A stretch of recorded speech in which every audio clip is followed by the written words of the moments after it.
வாக்குண்டாம் நல்ல மனமுண்டாம் மாமலர நோக்குண்டாம் துப்பார் திருமேனி தும்பிக்கையான் பாதம் தப்பாமல் சார்வார் தமக்கு.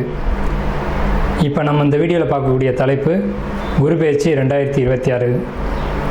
2ஆம் தேதி ஜூன் மாதம் 2026 அன்று நிகழக்கூடிய குரு பெயர்ச்சியானது மிதுன ராசியிலேருந்து கடகராசிக்கு குருபவன் பெயர்ச்சியாகி போகிறாங்க. அந்த கடகராசி அப்படிங்கிறது குருபவனுக்கு உச்ச வீடு. ஸோ அந்த உச்ச வீட்டுக்கு குருபவன் போகும்போது தன்னுடைய முழு வீச்சில் நன்மைகளை அனைத்து ராசிகளுக்குமே கொடுப்பார். அதில் குறிப்பிட்டு சொல்லணும் அப்படின்னா ரிஷபம், மிதுனம், கடகம், சிம்மம், துலாம், தனுசு, கும்பம், மீனம் இந்த 8 ராசிகளுக்கும் முழுமையான நற்பலன்களை அதிகப்படியாக கொடுத்துட்டு மற்ற ராசிகளை 4 ராசிகளை தீமைகளை கொடுக்க போகிறது இல்லை. ஆனால் இந்த ராசிகளுக்கு கொடுக்கக்கூடிய முழு சுப பலன்களை அவங்களுக்கு கொடுக்கறதுல கொஞ்சம் தாமதப்படும், அவ்வளோதான். குரு பகவான் இயற்கை முழு சுப கிரகம் அப்படின்னு பேர்.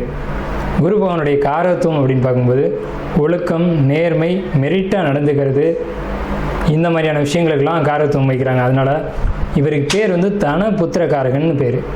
குரு அப்படின்னாலே ஒருத்தருக்கு வழிகாட்டுறவர் அப்படின்னு பேர். ஸோ இந்த அடிப்படையில் குரு பகவானுடைய பேச்சு அப்படிங்கிறது இந்த 12 ராசிகளுக்கும் முழு சுபத்தன்மைகளை இருந்தாலும் மேலே சொன்ன 8 ராசிகளுக்கு அதிகப்படியான நன்மைகள் நடக்க இருக்குங்க. இந்த மீதி உள்ள 4 ராசிகளும் பரிகார ராசிகளை இங்கே எடுக்க வேண்டியதில்லை, ஏன்னா அதுக்கும் நல்ல பலன்களை தான் கொடுக்க போகிறாங்க. இருந்தாலும் இந்த 12 ராசிக்காரங்களும் இந்த 2ஆம் தேதி மார்ச் மாதம் 2026 வருஷம் டைம் நீங்கள் பார்க்க வேண்டிய அவசியம் இல்லை. நீங்கள் வசிக்கக்கூடிய இடத்துக்கு பக்கத்தில் இருக்கக்கூடிய சிவாலயத்துக்கு போயிட்டு சிவனுக்கு ஒரு அர்ச்சனை செய்துட்டு வந்தீங்க அப்படின்னா மிகவும் ஒரு சிறப்பான ஒரு விஷயமா இருக்கும். குரு பகவானை வழிபடுறது மூலமாக ஒருத்தருக்கு தனம் கிடைக்கும், கல்வி கிடைக்கும், பொருளாதாரம் கிடைக்கும், சமுதாயம் அந்தஸ்து கிடைக்கும், கௌரவம் கிடைக்கும். நம்ம சொல்கிறோம் இல்லைங்களா, ஒயிட் காலர் ஜாப்னு சொல்கிறோம் இல்லைங்களா, பேங்க்கில் வேலை பார்க்கக்கூடியவங்க, பணத்தை எண்ணக்கூடியவங்க, அழுக்குப்படாமல் வேலை செய்யக்கூடியவங்க, இந்த மாதிரியான விஷயங்களுக்கு காரத்துவம் வைக்கக்கூடியவர் யாருன்னு கேட்டிங்கன்னா குரு பகவான் தான். அதுலேயும் கடகராசியில் குரு வர்றது அப்படிங்கிறது கஜகேசரி யோகம்னு பேர். கஜகேசரி அப்படின்னா 100 யானைகள் சண்டையிட வரும்போது ஒரு சிங்கம் எதிர்த்து போட்டிட்டு அந்த 100 யானைகளையும் விரட்டி தள்ளுறது அப்படின்னு பேர். ஸோ இப்படிப்பட்ட கஜகேசரி யோகத்தில் நிகழக்கூடிய இந்த குரு பெயர்ச்சி 2026ஆம் ஆண்டு அப்படிங்கிறது 12 வருஷத்துக்கு ஒரு முறை ஒரு சிறப்பு வாய்ந்த ஒரு வருஷமாக இருக்கும். இதுக்கு பிறகு இன்னும் ஒரு 12 வருஷம் கழித்து தான் இந்த ஒரு சிறப்பான ஒரு குரு பெயர்ச்சி அப்படிங்கிறது நிகழும். ஸோ உங்களுக்கு இந்த குரு பெயர்ச்சி கடகராசிக்கு பயிற்சி ஆகுது. குரு பலன் அப்படின்னு பார்க்கும்போது சந்திரன் என்ற வீட்டுக்கு, அதாவது கடகராசிக்காரங்களுக்கு அல்லது ரிஷபராசிக்காரங்களுக்கு மேலே சொன்ன இந்த 8 ராசிக்காரங்களுக்கும் குரு பலன் அப்படிங்கிறது வந்துடும். ஸோ குரு பலன் வந்துருச்சு அப்படின்னாலுமே திருமணம், குழந்தை பாக்கியம், பொருளாதாரம், வேலைவாய்ப்புகள் போன்ற அனைத்து விதமான சுபகாரியங்களும் நடக்கும். சுபகாரியம் நடக்கணும் அப்படின்னா குரு பலன் வேணும். சந்திரன் என்ற வீட்டுக்கு குரு வர்றது, அவர் வீட்டுக்கு சந்திரன் என்ற வீட்டுக்கு 2ஆம் வீட்டில் குரு வர்றது, சந்திரன் என்ற வீட்டுக்கு 5ஆம் வீட்டில் குரு வர்றது, சந்திரன் என்ற வீட்டுக்கு 7ஆம் வீட்டில் குரு வர்றது. இப்போது மகர ராசிக்காரங்களுக்கு 7ல் குரு, இதுவே மீன ராசிக்காரங்களுக்கு 5ல் குரு, இப்படி 5, 7, 9, 11. இப்போ அந்த அடிப்படையில் பார்க்கும்போது மீன ராசிக்காரங்களுக்கு 5ல் குரு, தனுசு ராசிக்காரங்களுக்கு அது விழுகாது. இதே விருச்சிக ராசிக்காரங்களுக்கு 9ல் குரு. அப்போ விருச்சிக ராசிக்காரங்களுக்கு குரு பலன் இருக்குது 11. கன்னி ராசிக்காரங்களுக்கு 11ல் குரு. ஸோ இவங்களுக்கெல்லாம் கன்னி, கடகம், விருச்சிகம், மகரம், மீனம் இந்த ராசிக்காரங்களுக்கெல்லாம் குரு பலன் அப்படிங்கிறது நிகழ்ந்திருக்கு. ஸோ இவங்களுக்கெல்லாம் கல்யாணம், திருமணம், குழந்தை பாக்கியம், வேலை வாய்ப்புகள் போன்ற அனைத்து சுப விஷயங்களும் கண்டிப்பாக கிடைக்கும். கன்னி ராசி 2026 குரு பெயர்ச்சி பலன்கள். அதாவது 2/6/2026 அன்று நிகழக்கூடிய மிதுன ராசியிலிருந்து தன்னுடைய உச்ச வீடான கடக ராசிக்கு, அதாவது கன்னி ராசிக்கு 11ஆம் வீட்டுக்கு வரக்கூடிய இந்த குரு பெயர்ச்சியானது என்ன பலன்களை செய்யும் அப்படிங்கிறத நம்ம அந்த வீடியோ மூலமாக பார்க்குறோம். கன்னிராசியை பொறுத்த வரைக்கும் கன்னிராசிக்கு 4க்கும் 7க்கும் உடைய குரு பகவான் உச்ச வீட்டுக்கு வராங்க. ஸோ 4, 7 அப்படிங்கிற ஒரு நல்ல ஒரு அமைப்பு, உச்ச வீட்டுக்கு வரக்கூடிய ஒரு அமைப்பு. ஸோ இப்படி வரக்கூடிய ஒரு அமைப்பு அப்படிங்கிறது எப்படி பார்த்துக்கிட்டீங்க அப்படின்னாலும் உங்களுக்கு யோகம்தானே தவிர ஒரு நெகட்டிவாக சொல்லக்கூடிய அமைப்புகள் எதுவும் இல்லை. சரி, என்ன விஷயத்தில் என்ன அமைப்புகளை கொடுப்பாருன்னு கேட்டிங்க அப்படின்னா, வீடு, வண்டி, வாகனம், சொத்து சேர்க்கை கொடுப்பாங்க. கௌரவம், அந்தஸ்து, மதிப்பு, மரியாதை கொடுப்பாங்க. சமுதாயத்தில் நிச்சயமாக ஒரு பொறுப்பு கிடைக்கும். தலைமை பதவிகள் கிடைக்கும். ஒரு விஷயத்துக்கு முன்ன வந்து உங்களை வச்சுக்குவாங்க. கௌரவமான ஒரு அமைப்பு கிடைக்கும்.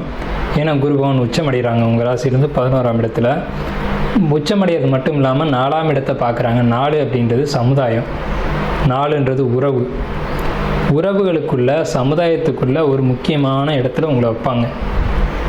அதான் இவர் பெரியவர், இவருக்கு எல்லாம் தெரியும், இவர் சொன்னால் சரி அப்படின்ற ஒரு அமைப்புக்கு கொண்டு வருவாங்க. ஸோ உங்களுடைய 3ஆம் வீட்டை குரு உச்சம் பெற்று பார்க்குறது அப்படிங்கிறது நீங்கள் எடுத்து வைக்கக்கூடிய ஒவ்வொரு ஸ்டெப்ஸும், ஒவ்வொரு அடியும் வெற்றி அடையும். அப்போ வெற்றி அடையக்கூடிய ஒரு பாதையில் நீங்கள் பயணிக்க போகிறீங்க. உங்களுடைய பாதை சரியான பாதையாக இருக்குது. இது நாள் வரைக்கும் நீங்கள் போன பாதை சரியில்லை தான். ஆனால் இனி நீங்கள் நடந்து போகக்கூடிய பாதை அப்படிங்கிறது சிறப்பான ஒரு இடத்தை நோக்கி நீங்கள் பயணிக்கிறீங்க. அதே மாதிரி உங்கள் ராசிக்கு 5ஆம் இடத்தை குரு பார்க்குறது அளப்பரிய நன்மை. என்னென்னு கேட்டிங்கன்னா, உங்களுக்கு 11ல் உச்சமாகி 5ஆம் வீட்டை பார்க்குறது அப்படிங்கிறது சாதாரண விஷயமாக நினச்சிக்காதீங்க. கண்டிப்பாக மிகப்பெரிய யோகம். நீங்கள் எந்தெந்த விஷயங்கள்லாம் ஆசைப்படுறீங்களோ அடுத்த நொடி அது வந்து அந்த செயலாக மாதிரி நிற்கும்.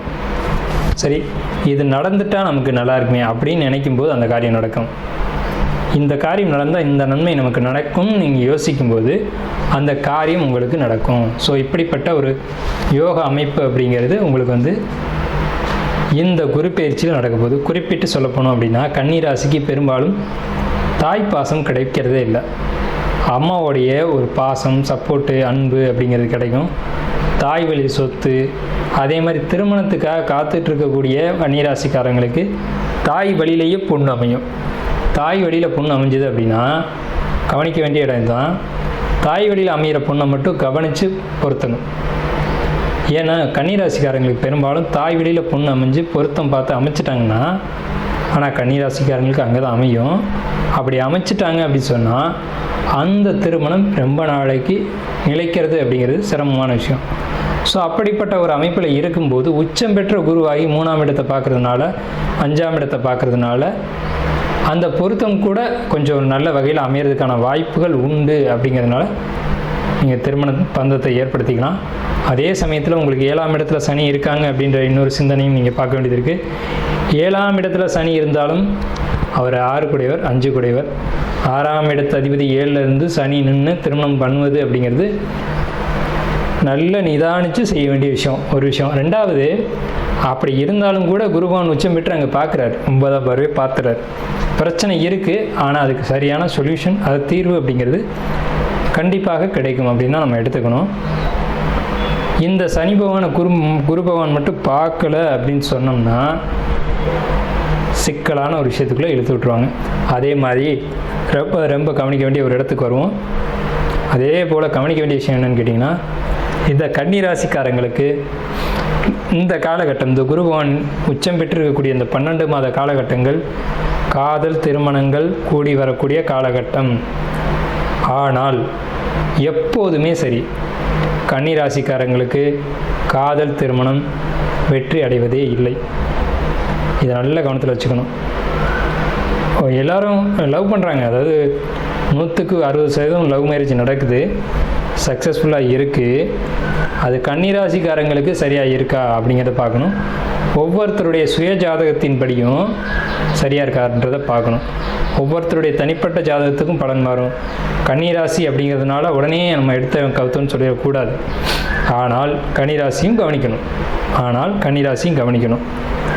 உங்களுடைய ராசிக்கு இப்போது இந்த செப்டம்பர் மாதம் அப்படிங்கிறது ஒரு சிறப்பான மாதமாக இருக்கும். செப்டம்பர் மாதத்தில் முயற்சிகளில் கொஞ்சம் தடைகள் வரும். செப்டம்பர் மாதங்களில் நீங்கள் வாகனத்தில் போகிறது, விபத்துக்கள் ஏற்படுத்திக்கிறது, இது போன்ற அடி காயம் ஆபத்துகள் ஏற்பட வாய்ப்பு உள்ளது. ஆனால் செப்டம்பர் மாதத்தில் புதுசாக வாகனம் வாங்கக்கூடிய அமைப்பு, புதுசாக வீடு கட்டக்கூடிய அமைப்பு, பாலக்கால் போடக்கூடிய அமைப்பு அப்படிங்கிறதெல்லாம் இருக்கும். ஏன்னா பெரும்பாலும் இந்த செப்டம்பர் மாதத்துலலாம் வீடு பாலக்கால் போடுவாங்க. ஸோ அந்த மாதிரியான ஒரு அமைப்பு அப்படிங்கிறது அந்த மாதங்களில் ஏற்படும். குழந்தை அப்படிங்கிற ஒரு விஷயத்தை பொறுத்தவரையும் உங்களுக்கு முழு யோகமான காலகட்டம். குழந்தை பாக்கியத்துக்காக இயங்குறவங்க வர்ற செப்டம்பர் மாதத்தில் அதுக்கான தீர்வுகளை எடுத்துக்கோங்க.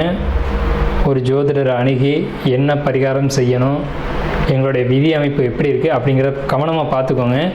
ஏன்னா இந்த 12 மாதத்தில் கொடுத்தா மிகப்பெரிய ஒரு நல்ல குழந்தைய கொடுத்துருவாங்க.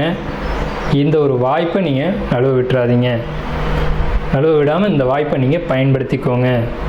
ஆனால் நிச்சயமாக கன்னிராசிக்கு இந்த குரு பெயர்ச்சியில் குழந்தை பாக்கியம் அப்படின்ற ஒரு அமைப்பு நிச்சயமாக இருக்குது. அந்த அமைப்பை சரியான வகையில் நீங்கள் பயன்படுத்திக்கோங்க.